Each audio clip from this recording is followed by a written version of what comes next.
রাসূল করিম সাল্লাল্লাহু আলাইহি ওয়াসাল্লাম মৃত্যুরে কেমন ভয় পাইতো শুনলে আশ্চর্য হয়ে যাবেন। রাসূল করিম সাল্লাল্লাহু আলাইহি ওয়াসাল্লাম একদিন সাহাবায়ে কেরামদেরকে নিয়ে চলতেছেন, চলতে চলতে চলতে চলতে মরুভূমির মধ্যখানে চলে আসলেন। আসার পরে আল্লাহর পয়গম্বরে প্রস্রাব ধরেছে। আল্লাহর নবী প্রস্রাব করলেন, প্রস্রাব করবার পরে এরপরে সাথে সাথে তায়াম্মুম করে নিলেন, পানি তো নাই। সাহাবায়ে কেরাম বলে, নবী আর একটু সামনে গেলেই তো পানি পাবেন। নবী এখানে আপনি কেন তায়াম্মুম করলেন? একটু 1 কিলোমিটার সামনে গেলেই তো পানি আছে। রাসূল করিম সাল্লাল্লাহু আলাইহি ওয়াসাল্লাম বলেন, ও সাহাবীরা, 1 কিলোমিটার সামনে গেলে যেমন পানি আছে তোমরা জানো, আমিও জানি, কিন্তু 1 কিলোমিটার দূরে যাইতে পারবো, আমার হায়াত আমি পাবো, এই গ্যারান্টি তোমরা আমার দিতে পারবা? আল্লাহু আকবার বলেন। আমি যে 1 কিলোমিটার দূরে যাব, ওই হায়াত আমার আছে কিনা তোমরা কি বলতে পারো? কয় না না রে সাহাবীরা, এই জন্য আমি তায়াম্মুম করে নিলাম, আমি পানি পাইলে আবার ওযু করে নিব। আমার আল্লাহ পবিত্রতাকে পছন্দ করে। আমার আল্লাহ যদি বলে, ও বন্ধু আপনি প্রস্রাব করলেন, ঢিলাগুলো ব্যবহার করলেন, ওযু করলেন না, আমি আপনাকে তো পবিত্র থাকতে বলেছি, আমি আল্লাহর দরবারে কেমনে মুখ দেখাবো? এই জন্য মুহূর্তের মধ্যে তায়াম্মুম করে নিলাম, আবার 1 কিলোমিটার দূরে হায়াত পাইলে ওখানে গিয়ে আবার পানি দিয়ে আমি ওযু করে নিব। আল্লাহু আকবার। তার মানে মৃত্যুরে কেমন ভয় পাইতো। কিন্তু আপনাদের ভালোবাসা, আপনাদের বসা দেখলে আমার কাছে ভালো লাগে, উড়া চলা নাই। এই যে আপনারা বৈশা বৈশা বয়ান শুনতেছেন, আমার কাছে খুব ভালো লাগতেছে। তো আমি এই জন্য চিন্তা ভাবনা এখানে শেষ করে দিতাম, কিন্তু চিন্তা ভাবনা করলাম আরেকটা পার্ট যেহেতু আছে, ওই পার্টটাও নেই। কি বলেন আপনারা? আরো ভাল লাগবে, ওই পার্টটা আরো ভাল লাগবে ইনশাল্লাহ। সবাই বলে আল্লাহুম্মা আমিন। আমাদের নবীর কোনো গুনাহ ছিল? নবীর ব্যাপারে আল্লাহ পাক রব্বুল আলামিন কোরআনের 26 নম্বর পারা সূরা ফাতার মধ্যে বলেন, লিয়াগফিরু লাকাল্লাহু মা তাকাদ্দামা মিন যামবি। ও নবী, আপনার আগেও গুনাহ নাই, আপনার পরেও গুনাহ নাই। নবীর আগেও গুনাহ নাই, পরেও গুনাহ নাই। এরপরে ওই নবী দৈনিক 70 বার, কখনো 100 বার তওবা করছে। আর আমাদের ঘন্টায় ঘন্টায় গুনাহ, মিনিটে মিনিটে গুনাহ, সেকেন্ডে সেকেন্ডে গুনাহ। বলেন তো আমাদের তওবা করা দরকার আছে না নাই? আমাদের তো সারাক্ষণ তওবার মধ্যে লেগে থাকাই দরকার। কথা বলেন ঠিক কি না? রাসূল করিম সাল্লাল্লাহু আলাইহি ওয়াসাল্লাম মৃত্যুরে কেমন ভয় পাইতো শুনলে আশ্চর্য হয়ে যাবেন। রাসূল করিম সাল্লাল্লাহু আলাইহি ওয়াসাল্লাম একদিন সাহাবায়ে কেরামদেরকে নিয়ে চলতেছেন, চলতে চলতে চলতে চলতে মরুভূমির মধ্যখানে চলে আসলেন। আসার পরে আল্লাহর পয়গম্বরে প্রস্রাব ধরেছে। আল্লাহর নবী প্রস্রাব করলেন, প্রস্রাব করবার পরে এরপরে সাথে সাথে তায়াম্মুম করে নিলেন, পানি তো নাই। সাহাবায়ে কেরাম বলে, নবী আর একটু সামনে গেলেই তো পানি পাবেন। নবী এখানে আপনি কেন তায়াম্মুম করলেন? একটু 1 কিলোমিটার সামনে গেলেই তো পানি আছে। রাসূল করিম সাল্লাল্লাহু আলাইহি ওয়াসাল্লাম বলেন, ও সাহাবীরা, 1 কিলোমিটার সামনে গেলে যেমন পানি আছে তোমরা জানো, আমিও জানি, কিন্তু 1 কিলোমিটার দূরে যাইতে পারবো, আমার হায়াত আমি পাবো, এই গ্যারান্টি তোমরা আমার দিতে পারবা? আল্লাহু আকবার বলেন। আমি যে 1 কিলোমিটার দূরে যাব, ওই হায়াত আমার আছে কিনা তোমরা কি বলতে পারো? কয় না না রে সাহাবীরা, এই জন্য আমি তায়াম্মুম করে নিলাম, আমি পানি পাইলে আবার ওযু করে নিব। আমার আল্লাহ পবিত্রতাকে পছন্দ করে। আমার আল্লাহ যদি বলে, ও বন্ধু আপনি প্রস্রাব করলেন, ঢিলাগুলো ব্যবহার করলেন, ওযু করলেন না, আমি আপনাকে তো পবিত্র থাকতে বলেছি, আমি আল্লাহর দরবারে কেমনে মুখ দেখাবো? এই জন্য মুহূর্তের মধ্যে তায়াম্মুম করে নিলাম, আবার 1 কিলোমিটার দূরে হায়াত পাইলে ওখানে গিয়ে আবার পানি দিয়ে আমি ওযু করে নিব। আল্লাহু আকবার। তার মানে মৃত্যুরে কেমন ভয় পাইতো চিন্তা করেন। 1 কিলোমিটার দূরে পানি আছে, ওখানে গেলেই ওযু করতে পারে নবী, এরপরও এর আগেই তায়াম্মুম করছে, যদি ওইখানে যাওয়ার হায়াত আমি না পাই, রাস্তার মাঝখানে আমার জান কবজ হয়। আল্লাহু আকবার বলেন। আমরা যদি মৃত্যুরে এমন ভয় পাইতাম তাহলে আমরা গুনাহ করতে পারতাম? আমরা তো মৃত্যুরে ভুলে গেছি। দেখেন আল্লাহর নবী বিশ্ব নবী মুহাম্মদুর রাসূলুল্লাহ সাল্লাল্লাহু আলাইহি ওয়াসাল্লাম মৃত্যুরে কেমন ভয় পাইতো। আল্লাহর নবী রাহমাতুল লিল আলামিন ইন্তেকালের 3 মাস আগে আল্লাহর পয়গম্বর অসুস্থ হয়ে গেলেন, রহমাতুল লিল আলামিনের প্রচণ্ড জ্বর শুরু হয়ে গেল। ইন্তেকালের 15 দিন আগে আল্লাহর পয়গম্বর মসজিদের মধ্যে যাইতে পারে না, আল্লাহর নবী হাঁটতে পারে না, চলতে পারে না। আল্লাহর নবী ঘরের মধ্যে নামাজ পড়ে, 15 দিন পর্যন্ত মসজিদের মধ্যে যায় না। গোটা মসজিদের মধ্যে কান্নার রোল পড়ে গেছে। আল্লাহর নবী রহমাতুল লিল আলামিনকে 15 দিন ধরে দেখি না, আল্লাহর নবী মসজিদের মধ্যে আসতে পারে না। গোটা মসজিদের মধ্যে কান্নার রোল পড়ে গেল। সাহাবায়ে কেরাম চোখের পানিগুলো সারিয়া সারিয়া কান্না শুরু করে দিল। সাহাবায়ে কেরাম একা একা নামাজ আদায় করে জামাতে আদায় করে না। মা আয়েশা বলে, নবী আপনি মসজিদের মধ্যে যাইতে পারেন না। ও রহমাতুল লিল আলামিন, সাহাবীরা সবাই শুধু কান্দে আর কান্দে। নবী গো কেউ ইমামতিও করে না। আল্লাহর হাবিব বলে, রে আয়েশা আমি মসজিদের মধ্যে যাইতে পারি না। আমার আবু বকরকে বলো ইমামতি করতে, নামাজ পড়াইতে। হযরত আবু বকর রাদিয়াল্লাহু তাআলা আনহু ইমামতিতে নামাজ শুরু হয়ে গেল। 15 দিন পর্যন্ত আল্লাহর পয়গম্বর 2 সপ্তাহ মসজিদের মধ্যে যাইতে পারে না। সাহাবীরা চোখের পানি সারিয়া কান্না করে। ইন্তেকালের 3 দিন আগে আল্লাহর নবী বুঝতে পারলো আর সুস্থ হবে না। আল্লাহর নবী ইন্তেকালের 3 দিন আগে 2 জন সাহাবীকে ডাকলেন, ও সাহাবীরা এদিকে চলে আসো। হযরত আলী রাদিয়াল্লাহু তাআলা আনহুকে ডাকলেন, হযরত আব্দুল্লাহ ইবনে আব্বাস রাদিয়াল্লাহু তাআলা আনহুকে বললেন, তোমরা কারা গো, তাড়াতাড়ি যাও মদিনার প্রত্যেকটা ঘরে ঘরে এলান করে দাও, আজকে আমি মসজিদের মধ্যে যাব, আমি জীবনের শেষ ভাষণ দিব, আমি কোন দিন মরিয়া যাই বলতে পারি না। সাহাবীরা গিয়া মসজিদ প্রত্যেকটা ঘরে ঘরে এলান করে দিল, তোমরা কারা গো, তাড়াতাড়ি মসজিদের মধ্যে চলে আসো। আল্লাহর নবী রহমাতুল লিল আলামিন জিন্দেগীর শেষ ভাষণ দেওয়ার জন্য মসজিদের মধ্যে আসবে। আল্লাহর পয়গম্বর কথা বলবার জন্য মসজিদের মধ্যে আসবে। এই সংবাদটা শুনবার পরে গোটা মদিনার মধ্যে কান্নার রোল পড়ে গেল। আহারে 15 দিন পর্যন্ত আল্লাহর নবীর আমরা দেখতে পাই না, আজকে আল্লাহর নবীকে দেখব। আজকে আল্লাহর পয়গম্বর মসজিদের মধ্যে আসবে। সাহাবীরা হাজার হাজার সাহাবীরা মসজিদের মধ্যে চলে আসলো। এইদিকে হযরতে আলী রাদিয়াল্লাহু তাআলা আনহুর কাঁধের মধ্যে এক হাত দিয়া, আব্দুল্লাহ ইবনে আব্বাস রাদিয়াল্লাহু তাআলা আনহুর কাঁধের মধ্যে এক হাত দিয়া, আল্লাহর নবী চলতে পারে না, কোন রকম হাঁটি হাঁটি পা পা করে মসজিদের মধ্যে গেল। রহমাতুল লিল আলামিন মিম্বারের মধ্যে বসলো। আহারে নবী একদম শুকায়া গেছে, 15 দিন পর্যন্ত খাবার দাবার নাই, শুধু পানি খায়া খায় আল্লাহর নবী আছে। 3 মাস ধরে অসুস্থ। 15 দিন পর রহমাতুল লিল আলামিন মসজিদের মধ্যে আসলো। প্রত্যেকটা সাহাবীর চোখের মধ্যে পানি, আমার নবীর চোখের মধ্যে পানি। আমার নবীকে, ও সাহাবীরা আমি তোমাদেরকে অনেক অনেক ভালোবাসি, আমি এটাও জানি তোমরাও আমারে অনেক ভালোবাসো। ও সাহাবীরা তোমাদেরকে ভালোবাসি বলে আমি জান্নাতের খাবার খাই নাই। এমনও সময় গেছে রে আমি নবী 3 দিন পর্যন্ত না খাইয়াছিলাম। এমনও সময় গেছে রে আমি নবী 1 মাস পর্যন্ত না খাইয়াছিলাম। আল্লাহ তাআলা বলে, ও নবী আমি আপনার জন্য জান্নাতি খাবার পাঠাতে চাই। আমি বললাম, আল্লাহ আমাকে যদি জান্নাতি খাবার দেন আমার উম্মতকে কেউ দিবেন? কয় না না ও নবী আপনার উম্মতকে দুনিয়াতে জান্নাতি খাবার দেওয়া হবে না। আমি নবী প্রত্যাখ্যান করেছি, আল্লাহ আমার যেই উম্মত জান্নাতি খাবার দুনিয়াতে পাবে না আমি ওই নবী না, আমি একা একা দুনিয়ায় জান্নাতি খাবার খাবো না, খাবার খাবো না। সাহাবীরা তোমাদের জন্য জান্নাতি খাবার পর্যন্ত আমি খাই নাই। ও সাহাবীরা তোমাদেরকে আমি বড় ভালোবাসি, তোমরাও আমার বড় ভালোবাসো। কোন দিন আমি মালিকের ডাকে সারাদিন চলিয়া যাই বলতে পারি না। সাহাবীরা রে তোমরা আমাকে মাফ করিয়া দাও, যদি আমি কোনো অন্যায় করে থাকি কষ্ট দিয়ে থাকি মাফ করিয়া দাও। আর যদি কেউ কিছু পাও না থাকো এখনই আমার কাছ থেকে আদায় করিয়া নাও। কাল কিয়ামতের ময়দানে আল্লাহর কাঠগড় আমার দাঁড় করাইও না।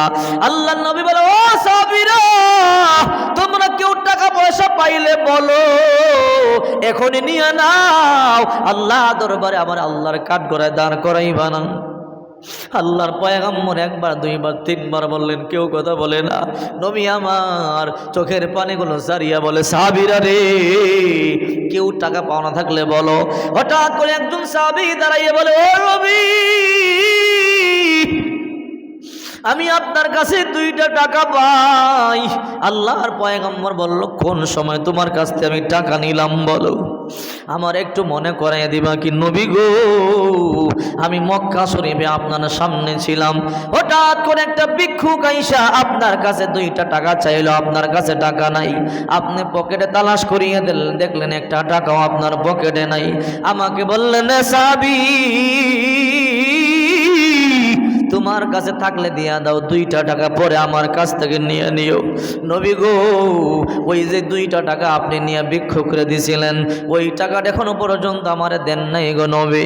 ও নবী, এই টাকাটা চাওয়ার মতো যোগ্যতা, ক্ষমতা, সাহস আমার নাই, কিন্তু আপনি বারবার বললেন, এই জন্য আমি দাঁড়াইয়া গেলাম। আল্লাহর পয়গম্বর বলে, রে সালমান ফার্সি, আমার বাইত আমার তহবিল থেকে তার জন্য 2টা টাকা তারে দিয়া দাও। 2টা টাকা দিয়া দিল।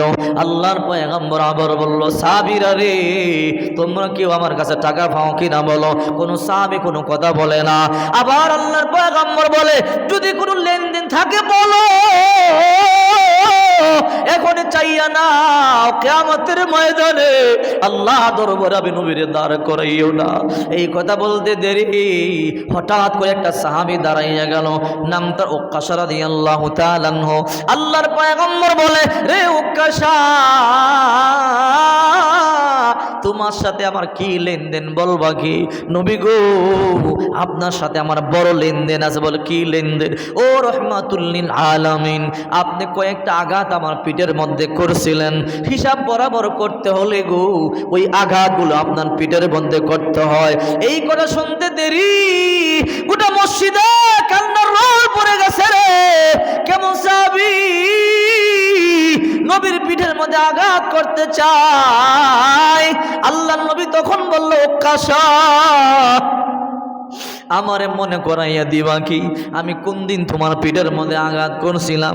ও রহমাতুল লিল আলামিন, একটা যুদ্ধের ময়দানে আপনি যেই ঘোড়ার মধ্যে ছিলেন, আমি ওই ঘোড়ার পিছনে ছিলাম। ঘোড়া হাঁকাইবার জন্য আপনি ঘোড়াকে আঘাত করতেছিলেন, ওই আঘাতগুলো আমার পিঠের মধ্যে পড়তেছিল। ও রহমাতুল লিল আলামিন, হিসাব বরাবর করতে হলে, কেসাস বরাবর করতে হলে আপনি যতটা আঘাত আমার পিঠে করেছেন, ওই আঘাতগুলোকেও আপনার পিঠের মধ্যে করা লাগে। আল্লাহু আকবার বলেন। গোটা মসজিদের মধ্যে কান্নার রোল। হযরত আবু বকর বলে, উক্কাশা, বদলা নেওয়ার মতো সময় বুঝি আর পাইলি না। নবী এমনি চলতে পারে না, উঠতে পারে না, 15 দিন পর্যন্ত নবী মসজিদের মধ্যে আসতে পারে না। আজকে 2জন সাহাবীর কাঁধে বর করে আল্লাহর পয়গম্বর মসজিদে আসলো, আর আজকে নবীর পিঠে আঘাত করতে চাও? উক্কাশা, যতগুলো আঘাত লাগে আমার পিঠের মধ্যে করবে। উক্কাশা, সাবধান, আমার নবীর পিঠের মধ্যে একটা আঘাতও করবি না। হযরত ওমর আয়েশা বলে, উক্কাশা রে, যত আঘাত লাগে আমার কর, আমার নবীর পিঠের মধ্যে একটা আঘাতও করবি না। গোটা মসজিদের মধ্যে কান্নার রোল পড়ে গেছে, প্রতিটা সাহাবীর চোখের মধ্যে পানি। না না, আমাদের পিঠে আঘাত করো, পয়গম্বর পিঠে আঘাত করবা না। উক্কাশা বলে, সাহাবীরা, হিসাব যদি বরাবর করতে হয়, নবী আমার পিঠে আঘাত করেছে, নবীর পিঠের মধ্যে আঘাত করতে হয়। আল্লাহর পয়গম্বর বলে, উক্কাশা রে, এই নে চাবুক ধর, যতটা আঘাত আমি তোর পিঠের মধ্যে করেছি, ততটা আঘাত আমার পিঠের মধ্যে তুই করিয়া দে।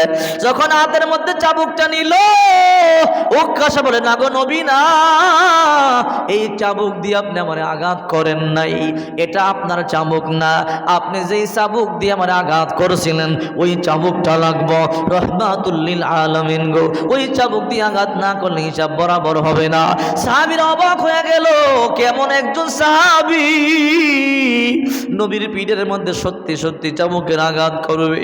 আল্লাহর পয়গম্বর বলে, রে সালমান ফার্সি রে, তাড়াতাড়ি যা রে, আমার মেয়ে ফাতেমার বাড়িতে যা, আমার মেয়ে ফাতেমার গিয়া বল আমি আমার চাবুকটা আমি ফাতেমার কাছে জমা দিয়ে রাখছিলাম, তাড়াতাড়ি যা আমার ফাতেমার গিয়ে বল চাবুকটা দেওয়ার জন্য।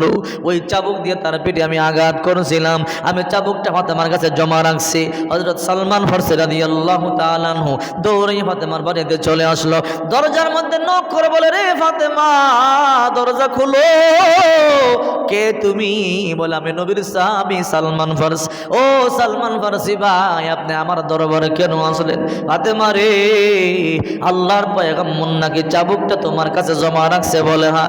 দাও দাও, আল্লাহর পয়গম্বর চাবুকটা দেওয়ার জন্য বলছে। ফাতেমা বলে কেন? হঠাৎ করে চাবুক দিয়ে আবার কি হবে? আমার আব্বা এমনি তো চলতে পারে না, 15 দিন পর্যন্ত ঘরের মধ্যে বসা। আজকে আমার আব্বা যান মসজিদের মধ্যে আসলো, আজকে আবার আমার আব্বার চাবুকের কি দরকার? বললো আবার নতুন করে যুদ্ধ বাঁধিয়া গেল নাকি? বলে না রে ফাতেমা, না যুদ্ধ লাগে না, চাবুকটা দাও। ফাতেমা গো চাবুক দিয়ে কি করবে? বলে সেই কথা তোমারে বলা যাবে না। বলে কেন? বলে ফাতেমা ওই কথা তুমি শুনলে সহ্য করতে পারবে না। ফাতেমা বলে না না রে সালমান ফারসি ভাই, যতক্ষণ পর্যন্ত না বলবা ততক্ষণ পর্যন্ত আমি ফাতেমা তোমারে চাবুক দেব না। আল্লাহু আকবার বলে। এবার সালমান ফারসি রাদিয়াল্লাহু তাআলা বিপদের মধ্যে পড়ে গেল, না বললে চাবুক দিবে না। এইবার সালমান ফারসি বলে, রে ফাতেমা, আল্লাহর নবীর পিঠের মধ্যে একজন সাহাবী আঘাত করবে। আল্লাহর নবী জন্মের শেষ ভাষণ দিতেছেন, তোমরা কেউ লেনদেন থাকলে আমার কাছ থেকে চায়া নাও। কোন সাহাবীর পিঠের মধ্যে নাকি আল্লাহর নবী আঘাত করেছিল, ওই সাহাবী আল্লাহর পয়গম্বর পিঠের মধ্যে আঘাত করতে চায়, অন্য চাবুক দিয়ে আঘাত করবে না। আল্লাহর নবী নাকি যেই চাবুক দিয়ে আঘাত করছে সেই চাবুক দিয়ে আঘাত করবে। রে ফাতেমা, নবীর চাবুকটা তোমার ঘরে, চাবুকটা তাড়াতাড়ি দিয়া দাও। ফাতেমার মাথার মধ্যে আসমানটা ভাঙিয়া বলল, না আমি সহ্য করতে পারবো না, আমার আব্বা সহ্য করতে পারবে না। আমার আব্বা এমনি চলতে পারে না, 15 দিন পর্যন্ত হাঁটতে পারে না, আমার আব্বা চলতে পারে না। দুইজন সাহাবীর কাঁধে বড় করিয়া করে আব্বা মসজিদের মধ্যে আসলো। এখন যদি আমার আব্বা পিঠে আঘাত করা হয়, আমার আব্বা মরিয়া যাবে। না না সহ্য করতে পারবো না। কইরে হাসান, কইরে হুসাইন, তোরা তাড়াতাড়ি আয়। কে যেন রে তোদের নানার পিঠের মধ্যে চাবুক দিয়ে আঘাত করবে, মসজিদের মধ্যে তাড়াতাড়ি যা, 2 ভাই 2 পাশে দাঁড়াইয়া যা, যত আঘাত লাগে রে তোদের পিঠের মধ্যে নে, তোরা প্রয়োজনে আঘাতে আঘাতে মরিয়া যাবি, শহীদ হয়ে যাবি রে, তোদের নানার পিঠে একটা আঘাতও লাগতে দিবি না। আল্লাহু আকবার বলেন। ইমামুল আউয়ালিন ওয়াল আখিরিন, বহর সদকা রাহমাতাল লিল আলামিন, শুধু জুদাস রাহমাতাল লিল আলামিন, ওয়াসিজদা ও শুদহা মারু এ জমিন। হযরত হাসান হুসাইন দৌড়াইয়া মসজিদের মধ্যে চলে গেল। নানার 2 পাশে 2 ভাই দাঁড়াইয়া গেল। ও নানা জাবিরা, আপনারা ভালো করে জানেন আমার নানা আপনাদেরকে কতটা ভালোবাসে।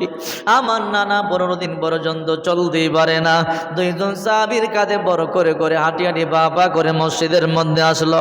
ও নানার সাহাবী ও কাজা, আজকে আপনি কেমনে আমার নানার পিঠের মধ্যে আঘাত করবেন? যত আঘাত লাগে আমি ভাই হাসান, আমি ভাই হোসাইন আছি, আমাদের পিঠের মধ্যে করেন, আঘাতে আঘাতে জাজরা করে দেন, এরপর নানার পিঠের মধ্যে একটা আঘাত করবেন না। ও কাজা বলে, রে হাসান হুসাইন আপনারা সরেন, আঘাত করলে নবীর পিঠে আঘাত করতে হবে, তারা হলে হিসাব বরাবর হবে না। গোটা মদিনার মধ্যে কান্নার রোল, রহমাতুল লিল আলামিনের পিঠের মধ্যে আঘাত করবে, গোটা মসজিদের মধ্যে কান্নার রোল পড়ে গেল। এমন একটা সাহাবী নাই রে যেই সাহাবীর চোখের মধ্যে পানি নাই, এমন একটা সাহাবী নাই যেই সাহাবী কান্না করে না। হযরত ওমর পিঠ পাতিয়া দিল, আবু বকর ওসমান আলী রাদিয়াল্লাহু তাআলা পিঠ পাতিয়া দিল, হাসান হুসাইন পিঠ পাতিয়া দিল। যত আঘাত লাগে আমাদেরকে করেন, আল্লাহর পয়গম্বর আঘাত করলে সহ্য করতে পারবে না। আল্লাহর পয়গম্বর বলে, সাহাবীরা তোমরা সরো, উক্কাসরে আমার কাছে আসতে দাও। ওই দিকে ফাতেমা সেজদায় পড়ে কান্না শুরু করে, আল্লাহ আমার আব্বার পেটে আঘাত করলে সইতে পারবে না, আল্লাহ তুমি আমার আব্বারে তুমি হেফাজত করো, এই চাবুকের আঘাত থেকে আমার আব্বারে বাঁচাও। ফাতেমাও কান্না শুরু করে দিল, এই দিকে হাসান হুসাইনও কান্না শুরু করে দিল। আহারে সাহাবায়ে কেরামও কান্না করে। আল্লাহর পয়গম্বর বলেন, সাহাবীরা রে তোমরা রাস্তা করে দাও, ওক্কাসারে আমার কাছে আসতে দাও। আল্লাহর হাবিব রাহমাতুল লিল আলামিনের কাছে চলে এলো।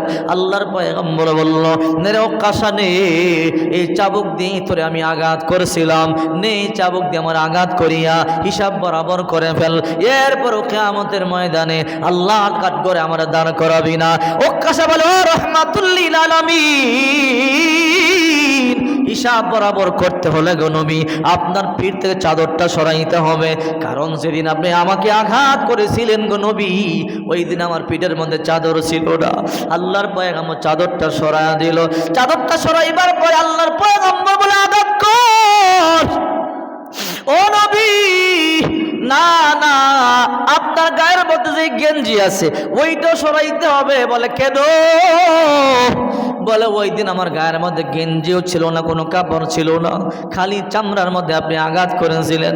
ও রাহমাতুল লিল আলামিন, আঘাত করতে হলে হিসাব বরাবর করতে হলে আপনার পিঠে একটা কাপড়ও থাকতে পারবে না। সাহাবীরা আশ্চর্য হয়ে গেল। আল্লাহর পয়গম্বর কখন উদাম হয় না, খালি গাও হয় নাই। আল্লাহর নবী যখন গোসল করত তাও কাপড় দিয়ে গোসল করত। আল্লাহর পয়গম্বর আছে খালি গা করাবে। গোটা মসজিদের মধ্যে কান্নার রোল পড়ে গেল। আল্লাহর নবী পিঠটা উদাম করিয়া দিয়া, খালে করিয়া দিয়া বলে, আয় যতটা আঘাত আমি করছি অতটা আঘাত আমার কর। হাঁটি হাঁটি পা পা করে চাবুকটা ঘোরায় আর আল্লাহর পয়গম্বরের সামনে যায়। সাহাবীদের কান্না আরো বেড়ে গেল। প্রত্যেকটা সাহাবীর চোখের মধ্যে বাড়ি। না, নবীর পেটে আঘাত করলে পয়গম্বর সহ্য করতে পারবে না, নবী অসুস্থ, চলতে পারে না। সাহাবীরা দৌড়ে গিয়ে ওক্কাসা তোর পায়ে পড়ি, না আল্লাহ নবীর পেটে আঘাত করিস না। আল্লাহ নবী কইছে, সাহাবীরা তোমরা সরো, হিসাব বরাবর করতে দাও। ওক্কাসা ঘুরিয়া পিছন দিকে গিয়া চাবুকটা উঠাইছে মারবার জন্য। চাবুকটা উঠাইয়া পিছনের দিকে ফালাইয়া দিয়া লাভ দিয়া পয়গম্বর পিঠের মধ্যে মোহরে নবুয়তের মধ্যে একটা চুমা দিয়া দিছে। আল্লাহু আকবার বলেন। নূরে একটা ঝলকানি দিয়া উঠছে মসজিদে। নবী কই, কিরা ওক্কাসা কি করলি? তুই না আমার পিঠে আঘাত করবি, আঘাত না কইরা মোহরে নবুয়তের মধ্যে কেন চুমা দিলি? নবী গো, ও রাহমাতুল লিল আলামিন, আমি জানি মোহরে নবুয়তে চুমা দিলে জান্নাত ওয়াজিব হয়ে যায়, আমি এমনি বললে আপনি তো দিবেন না, এই জন্য নাটকটা করলাম। ও নবী আপনি আমার মাফ করিয়া দেন। আল্লাহর পয়গম্বর বল, ওক্কাসা রে আমার মোহরে নবুয়তে চুমা দাও নাই রে, আল্লাহর জান্নাত চিরদিনের জন্য তোমার করে নিয়েছ। আল্লাহু আকবার বলেন। আল্লাহ আল্লাহ क्या मुबारक नाम है, अल्लाह अल्लाह आशिकों का काम है। या इलाही मुझसे मुझको दूर कर, ताकि देखो मुझ में तुझको एक नजर, जन्नत दो ज़ग से या रब क्या करूँ, आरज़ू है मैं तुझे देखा करो। होरो गिल्मा जितने नेमत है तो सबसे बढ़कर नेमते दीदारे तो। আহারে এখনো যদি মদিনা শরীফের নবীর রওজার সামনে গিয়া নবীর সাথে সালাম দেন, কথা কন, মনে হয় নবীর রওজা শরীফ থেকে আপনার সাথে কথা বলতেছে। আল্লাহু আকবার বলেন। মনে হে বড় আশা ছিল যাবো মদিনা, সবাই বলেন মনে হে বড় আশা ছিল যাবো মদিনা, সালাম আমি করব গিয়ে, সালাম আমি করব গিয়ে নবীর রওজায়। মনে বড় আশা ছিল যাব মদিনায়, মনে বড় আশা ছিল যাব মদিনায়। আরব পারি দেব নাই কো আমার তরি পাখি নাই যে উহুরে যাব জানাতে বর করি আরব সাগর পারি দেব নাই কো আমার তরি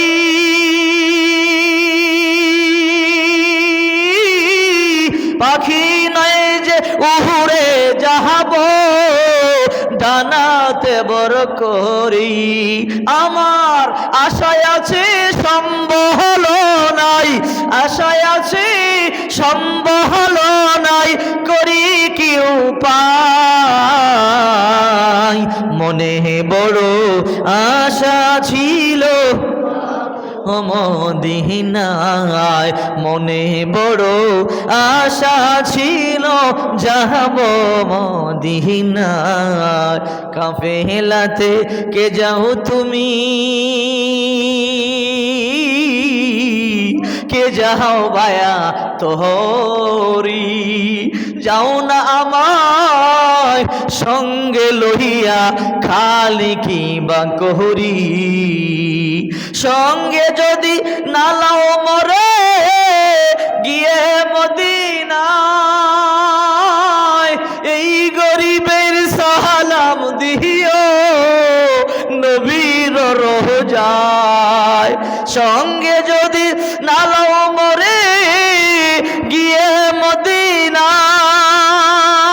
মদিনায় এই গরিবের সালাম দিও নবীর রোজায় আমার নামে দুটি বাতি দিও নামে দুটি বাতি দিও নবীর রোজায়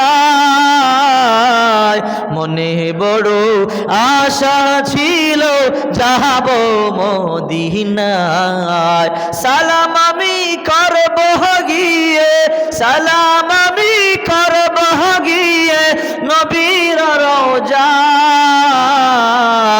মনে বড় আশা ছিল যাব মদিনায় আল্লাহ আমাদের সবাইকে মদিনা যাওয়ার তৌফিক দে সবাই বলে আমিন ওয়া আখির দাওয়ানা আনিল হামদুলিল্লাহি রাব্বিল আলামিন।